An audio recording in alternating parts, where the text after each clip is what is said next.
আন্তর্জাতিক রাজনীতির যারা খোঁজখবর রাখছেন, বিশেষ করে ইরানের রাজনীতির ব্যাপারে, মুসলিম দেশের রাজনীতির ব্যাপারে, তারা নিশ্চয়ই অত্যন্ত উদ্বিগ্নতার সাথে খেয়াল করছেন যে ইরানে একটি বড় ধরনের বিক্ষোভ চলছে।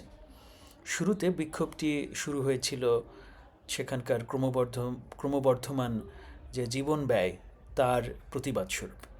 দোকানিরা দেখছিলেন যে তাদের জিনিসপত্র বিক্রি করা সম্ভব হচ্ছে না, কারণ মুদ্রাস্ফীতি, মূল্যস্ফীতি প্রচণ্ডভাবে বেড়ে গেছে। আমরা হয়তো অনেকেই জানি যে ইরানে দীর্ঘদিন ধরে একটি অর্থনৈতিক সংকট চলছে, এবং সেই সংকটের মূল কারণ হচ্ছে ইরানের বিরুদ্ধে যে আন্তর্জাতিক অবরোধ, বিশেষ করে যুক্তরাষ্ট্র এবং ইউরোপীয় ইউনিয়নভুক্ত দেশগুলো যে অবরোধ চালাচ্ছে ইরানের বিরুদ্ধে, সেটি মূলত তার অর্থনীতিকে একেবারে ধসিয়ে দিয়েছে। ইরান পৃথিবীর অন্যতম ধনী রাষ্ট্র হতে পারত যদি সে আন্তর্জাতিক বাজারে তার তেল বিক্রি করতে পারত, কিন্তু সেটি সে পারছে না। এবং সাম্প্রতিককালে যুক্তরাষ্ট্র অনেকখানি কঠোর হয়েছে যে একটু ঘুরে পেঁচিয়ে যে ইরান তার তেল বিক্রি করবে পৃথিবীর বিভিন্ন দেশে, সেটিও এখন কিন্তু প্রায় অসম্ভব হয়ে গেছে, অথবা খুবই অল্প করে ইরান বিক্রি করতে পারছে। ইরানের তেলের মূল ক্রেতা এখন চায়না এবং তারপর ইন্ডিয়া, রাশিয়া, কিন্তু এসব দেশে তেল পৌঁছানোর যে রাস্তা সেটিও কিন্তু আন্তর্জাতিক অবরোধের অধীনে পড়ছে। এরকম একটি প্রেক্ষিতে ইরান কখনোই ইসলামী বিপ্লবের পরে, অর্থাৎ 1980-র দশকের পর থেকে এখন পর্যন্ত, ইরান কিন্তু আন্তর্জাতিক বাজারে ভালোভাবে তার বিজনেস করতে পারেনি। এরকম একটি প্রেক্ষিতে ইরান তার এই ইসলামিক শাসনের ইতিহাসে, অথবা সেখানে যে ইসলামী প্রজাতন্ত্র হয়েছে ইসলামী বিপ্লবের মধ্য দিয়ে, তারপর থেকে এখনকার পর্যন্ত সময় যে বিরাট ব্যাপ্তি, সেই সময়ের ভিতরে অন্যতম বড় একটি সরকার বিরোধী আন্দোলন সে মোকাবেলা করছে।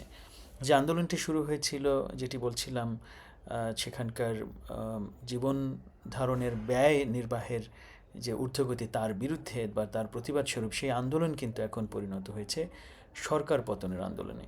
ইরানের যে বিভিন্ন শহরে, তেহরান এবং অন্যান্য শহরে যেসব বিক্ষোভ হচ্ছে, সেই বিক্ষোভ থেকে এখন আয়াতুল্লাহ খামেনির বিরুদ্ধে স্লোগান উচ্চারিত হচ্ছে। খানিকটা বাংলাদেশের মতো কিন্তু চিন্তা করতে পারেন। আওয়ামী লীগ সরকারের বিরুদ্ধে, শেখ হাসিনা সরকারের বিরুদ্ধে যখন আন্দোলনটা মাত্র শুরু হয়, তখন কিন্তু সেটি সরকার বিরোধী আন্দোলন ছিল না, সেটি ছিল কোটা সংস্কার আন্দোলন। এবং এক পর্যায়ে সেই কোটা সংস্কার আন্দোলন কিন্তু সরকার বিরোধী আন্দোলনে পরিণত হয়। এবং আমরা দেখছি যে ইরানে কিন্তু সেই একই রকমের একটি চিত্র এখন দৃশ্যমান, যেখানে জীবনমান অথবা অর্থনৈতিক একটি বিষয়ের উপর ভিত্তি করে যে আন্দোলন তৈরি হয়েছিল, সেটি এখন রাষ্ট্র এবং সরকার বিরোধী, অথবা রাষ্ট্রে যে সরকার আছে তার বিরোধী একটি আন্দোলনের রূপ নিয়েছে।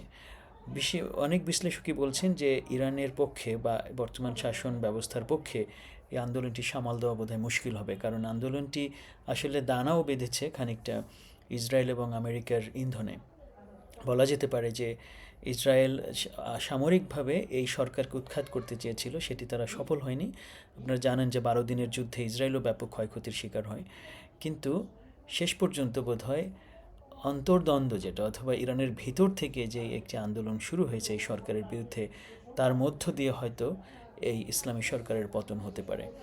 যদি টিকে যায় ইরান এই বিদ্রোহ এবং এই আন্দোলনের পরে, সেটি একটি বিরাট রকমের শক্তির পরিচয় হবে বর্তমান সরকারের।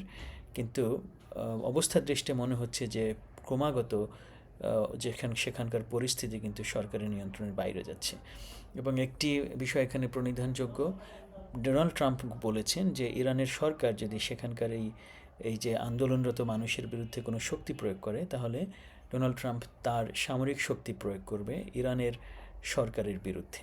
এটি কিন্তু ইরান সরকারকে খানিকটা কোণঠাসা করে রেখেছে। চাইলেও তারা কিন্তু বেশি শক্তি প্রয়োগ করতে পারবে না ইরানের জনগণের বিরুদ্ধে, বিশেষ করে যারা এই মুহূর্তে আন্দোলন করছে তাদের বিরুদ্ধে। ফলে ইরানের সরকার ভিতর থেকে অনেকখানি দুর্বল, এবং বাইরে থেকেও সে কিন্তু একটি থ্রেটের ভেতরে আছে।